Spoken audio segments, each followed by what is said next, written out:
One Story, 47. La genealogía de Crónicas. 1 Crónicas 1:10. Los libros de Crónicas cumplen un papel similar al del libro de Deuteronomio en el Pentateuco. Así como Moisés registró la historia de la salvación de Israel al final de los 40 años en el desierto, los libros de 1 y 2 Crónicas resumen la historia desde la creación hasta la caída del reino del norte de Israel y del reino del sur de Judá. A través de esto, se declara que ni los reinos de este mundo ni los reyes de este mundo son eternos. Pero más que nada, Crónicas se enfoca en el reino eterno de Dios y en Jesucristo, el Mesías que habría de venir para establecer ese reino. Por eso, el libro de 1 Crónicas comienza con Adán, el primer pecador, y en solo 9 capítulos traza la genealogía hasta llegar a Saúl, el primer rey elegido por el pueblo. Crónicas omite completamente a los reyes del reino del norte de Israel y se enfoca solo en los reyes de Judá. Esto no es porque los reyes de Judá fueran más justos, sino porque la promesa de Dios pasó de Abraham a Isaac, de Isaac a Jacob, de Jacob a la tribu de Judá, y de ahí a la dinastía de David hasta Jesucristo. Mientras que el reino del norte de Israel tuvo 19 reyes y 9 dinastías, el reino del sur de Judá tuvo 20 reyes, pero solo la dinastía de David continuó. Ahora, veamos la genealogía en 1 Crónicas que traza la línea desde Adán hasta Saúl. Aquellos que vivieron vidas brillantes en el mundo, pero desaparecieron de la genealogía comienza con Adán y continúa a través de Set, Enos, Kenán, Mahalaleel, Jared, Enoc, Matusalén, Lamec y Noé. Pero no encontramos ninguna mención de Caín ni de sus descendientes, quienes vivieron vidas impresionantes y destacadas en el mundo. El hijo de Caín, Enoc, Lamec, que tuvo 2 esposas, y los hijos de Lamec, Jabal, padre de los que habitan en tiendas y crían ganado, Jubal, padre de los que tocan instrumentos de cuerda y de viento, y Tubal Caín, forjador de herramientas de bronce y hierro, ninguno de sus nombres está registrado. Incluso los famosos Nefilim de los tiempos antiguos están ausentes de esta genealogía. Todos perecieron en el diluvio en los días de Noé, sin dejar rastro. En cambio, los nombres de Set y sus descendientes, quienes vivieron tranquilamente como pueblo de Dios, sí se preservan. Set, dado por Dios para reemplazar a Abel, el primer mártir, Enos, Kenán, Mahalaleel, Jared, Enoc, Matusalén, Lamec y Noé, todos estos nombres están registrados. No necesariamente fueron personas que vivieron con esplendor o que se destacaron en el mundo, pero fueron personas que caminaron con Dios. Sus nombres están registrados como preciosos ante Dios. A través de esta breve genealogía, la Biblia nos habla con mucha claridad. Lo más importante no es cómo vivimos en este mundo, sino si nuestros nombres están escritos en el libro de la vida de Dios. La Biblia declara: jamás entrará en ella nada impuro, ni nadie que practique la abominación y la mentira, sino solo los que están inscritos en el libro de la vida del Cordero. Aquellos a quienes Dios busca, en quienes se enfoca, y que Él aparta después del diluvio en tiempos de Noé, solo sobrevivieron Noé y su familia, 8 personas en total. Y de los 3 hijos de Noé, Sem, Cam y Jafet, se volvió a poblar toda la humanidad. Mientras que la genealogía antes de Noé se registra brevemente, desde este punto en adelante, la genealogía se vuelve mucho más detallada. Dios distingue claramente entre quienes han recibido su gracia y quienes van rumbo a la destrucción. Así, la genealogía que comienza con Noé resume brevemente a los descendientes de Jafet y de Cam, pero se enfoca en los descendientes de Sem. Finalmente, la genealogía se dirige hacia Abraham, de entre los descendientes de Sem. Incluso entre los descendientes de Abraham, los hijos de Ismael y los hijos de Cetura se mencionan brevemente, mientras que el enfoque se dirige a los descendientes de Isaac. Entre los descendientes de Isaac, los hijos de Esaú y los reyes de Edom se resumen de forma breve, mientras que el énfasis está en los descendientes de Israel, es decir, Jacob. Entre los 12 hijos de Jacob, se registran las genealogías de Rubén, Simeón, Leví, Neftalí, Gad, Aser, Isaacar, Zabulón, Efraín y Manasés. Finalmente, la genealogía se dirige hacia la tribu de Judá. Entre los de la tribu de Judá, se destaca a Caleb, el hombre de fe, sus descendientes, y se continúa a través de David y Salomón. Finalmente, esta genealogía apunta hacia Jesucristo, quien vendría de la línea de David.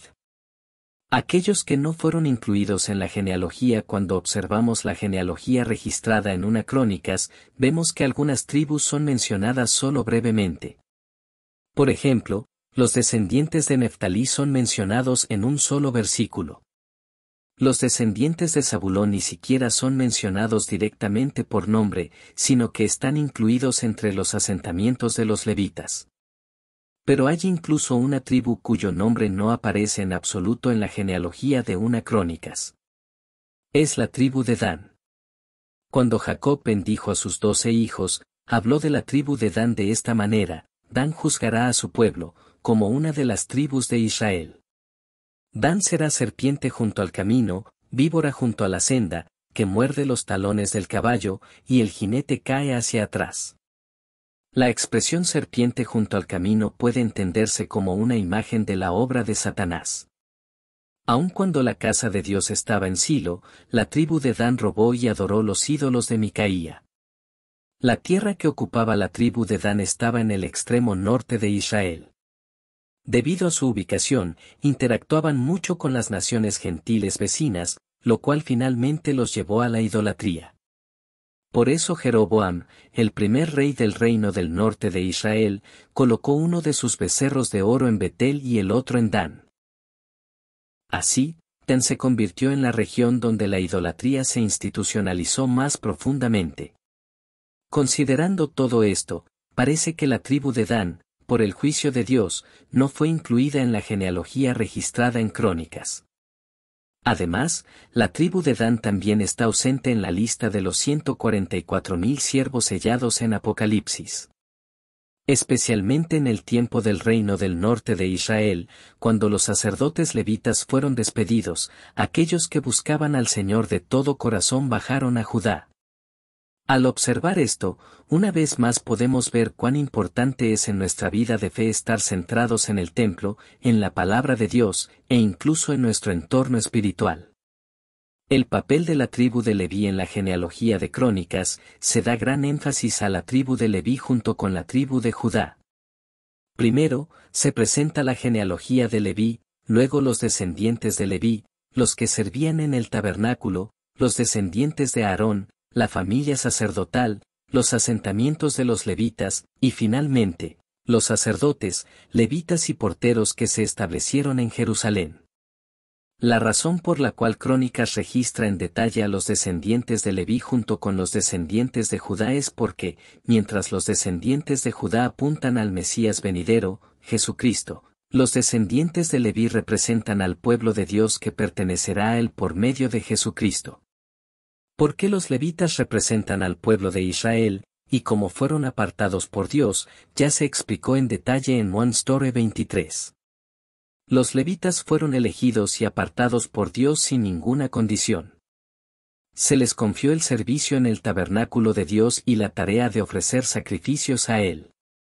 Solo los levitas entre los israelitas recibieron este rol. Ellos estaban entre Dios y el pueblo.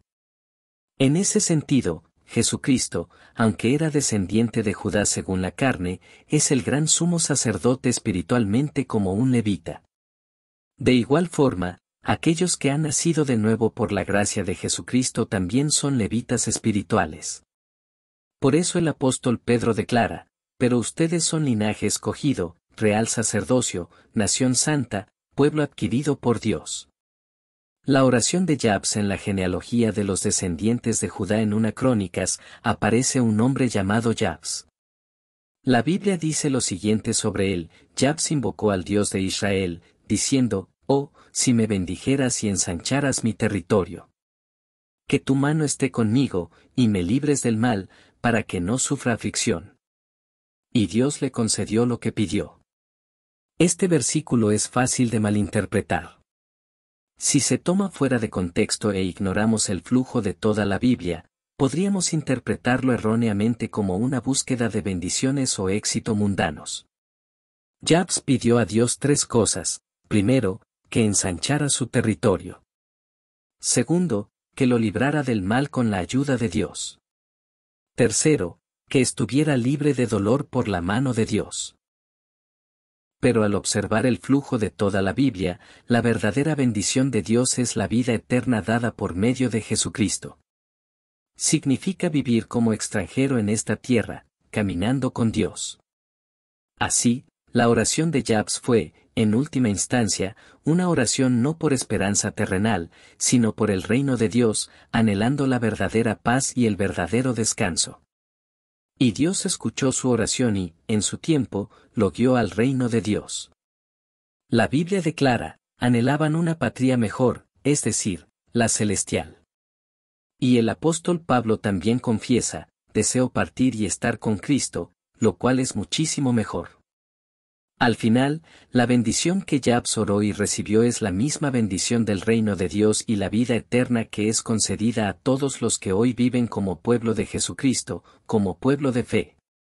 Los descendientes de Benjamín resaltados en la genealogía registrada en Crónicas, los descendientes de Benjamín se mencionan brevemente junto con otras tribus en una Crónicas 7. Pero luego, en una Crónicas 8, todo el capítulo está dedicado a la tribu de Benjamín. Teniendo en cuenta que la genealogía en Crónicas se enfoca principalmente en la línea de David, esto resulta bastante inusual. Pero hay una razón para ello. Primero, la tribu de Benjamín no tuvo un buen comienzo, pero sí tuvo un buen final. Benjamín era el hermano menor de José. Su madre, Raquel, murió al darlo a luz. Incluso Jacob le dio una bendición que sonaba como una maldición, llamándolo lobo rapaz. Durante el tiempo de los jueces, la tribu de Benjamín casi fue exterminada debido al incidente en Gibeá. Saúl, el primer rey de Israel, también era de la tribu de Benjamín, pero es recordado como un rey que fracasó delante de Dios por su orgullo y egoísmo. Pero cuando la nación se dividió después de Salomón, la tribu de Benjamín permaneció fiel y se unió a la tribu de Judá, la tribu de David. Se mantuvieron unidos hasta la caída del reino del sur de Judá. Por eso, la genealogía en Crónicas resalta nuevamente a la tribu de Benjamín. Más adelante, en el tiempo del exilio, Mardoqueo y Esther, los personajes principales del libro de Esther, también provenían de la tribu de Benjamín. La historia de Saúl, el rey de este mundo. Hay muchos otros detalles incluidos en la genealogía de Crónicas, pero el propósito de una historia no es dividir la Biblia en partes pequeñas, sino observar el flujo general de las Escrituras y transmitir el corazón y el significado de la Biblia. Así que aquí, concluiremos con la historia del rey Saúl, que aparece al final de la genealogía en Crónicas. La historia del final de Saúl no solo aparece en la genealogía, sino también como un puente hacia el tema principal de Crónicas, el reino de Dios y los reyes de la línea de David, de donde vendría el Mesías, Jesucristo. La familia de Saúl ya fue mencionada una vez al hablar de los descendientes de Benjamín. Pero aquí, la historia de Saúl se presenta de nuevo, organizando todos los registros previos de la genealogía, y luego resaltando su trágica muerte en todo el capítulo 10, mostrándolo como una figura representativa de los reyes de este mundo. Saúl no fue elegido por Dios, sino que fue hecho rey por la demanda del pueblo de Israel. Al principio, intentó no llamar la atención. Pero después de convertirse en rey, dedicó su vida a aferrarse al trono, incluso hasta el punto de intentar matar a su fiel siervo David.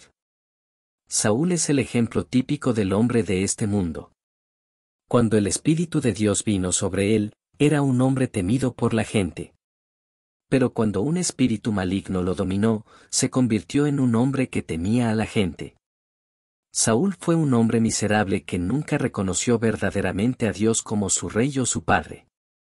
Solo podía encontrarse con Dios a través del profeta Samuel. Por eso, la genealogía en Crónicas termina con el registro de la muerte de Saúl. Una persona de este mundo puede vivir como rey por un tiempo. Pero siempre hay un final. La Biblia repite esta verdad una y otra vez. Nosotros también debemos recordar siempre esta verdad. La muerte de Saúl fue verdaderamente miserable. Durante toda su vida, Saúl enfrentó invasiones de la nación enemiga, los filisteos. El profeta Samuel, en quien confiaba, ya había muerto. Y cuando consultó al Señor, Dios no le respondió, ni por sueños, ni por el Urim, ni por profetas. Al final, Saúl buscó a una médium que él mismo había expulsado anteriormente, y le pidió que invocara el espíritu de Samuel. Pero Samuel no le dio aliento, sino un mensaje de muerte: mañana tú y tus hijos estarán conmigo. Con ese corazón afligido, Saúl salió a luchar contra los filisteos. En esa batalla, él y sus 3 hijos murieron. Incluso al morir, Saúl no quiso ser muerto por los incircuncisos, y pidió a su escudero que lo matara. Hasta su último aliento, estuvo atrapado en un pensamiento mundano. Al final, la persona que trajo la muerte de Saúl fue una malecita, una figura que en la Biblia representa al mundo y a Satanás. A través del libro de Crónicas, Dios nos habla ahora: la historia de Israel en el Antiguo Testamento ha llegado a su fin. La historia de David, que comienza en 1 Crónicas 11, la historia de Salomón, y las historias de los reyes de Judá después de Salomón, son las mismas historias que ya hemos visto en 1 y 2 Reyes.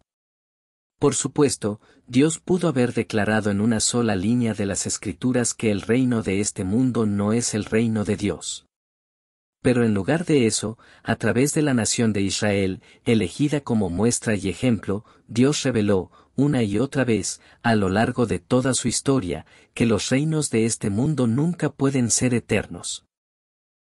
Así que si nosotros, a través de la palabra de Dios, aún estamos intentando convertirnos en reyes en este mundo o tratando de construir nuestros propios reinos aquí, entonces estamos atrapados dentro de la historia del Antiguo Testamento y de la historia de la humanidad. Así como los israelitas que quedaron atrapados en el desierto por más de 40 años, murmurando y quejándose. Así como en la época de los jueces, donde vivían en la tierra de Canaán pero hacían lo que les parecía bien según su propio juicio.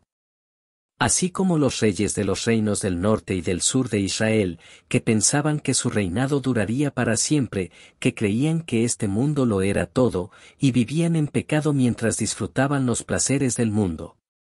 Si vivimos así, también estamos atrapados. Ahora, al final de la historia del Antiguo Testamento, los libros de Esdras, Nehemías y Esther registran las historias de la vida después del exilio y del regreso del exilio. Estos libros ya no tratan de poner el corazón en esta tierra ni de reconstruir el reino de David aquí. Y los salmos, que dan inicio a los libros de sabiduría y poesía, no se limitan a mirar hacia el pasado. Miran hacia adelante. Anhelan la venida del Mesías, Jesucristo, y proclaman la restauración de nuestra relación con Dios, aquel que es la fuente de la salvación. En los libros proféticos, este reino del Mesías se vuelve aún más claro. Por lo tanto, nuestra fe no debe quedarse solamente en los libros históricos.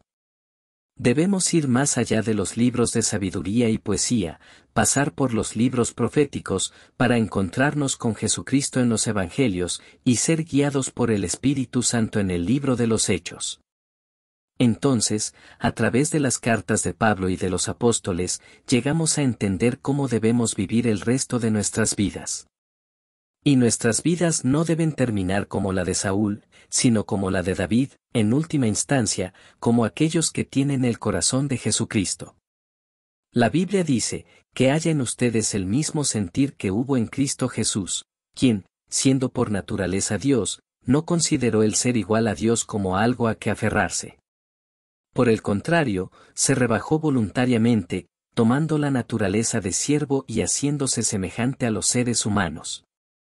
Y al manifestarse como hombre, se humilló a sí mismo y se hizo obediente hasta la muerte, y muerte de cruz. La historia de la pasión y del amor de Dios continúa.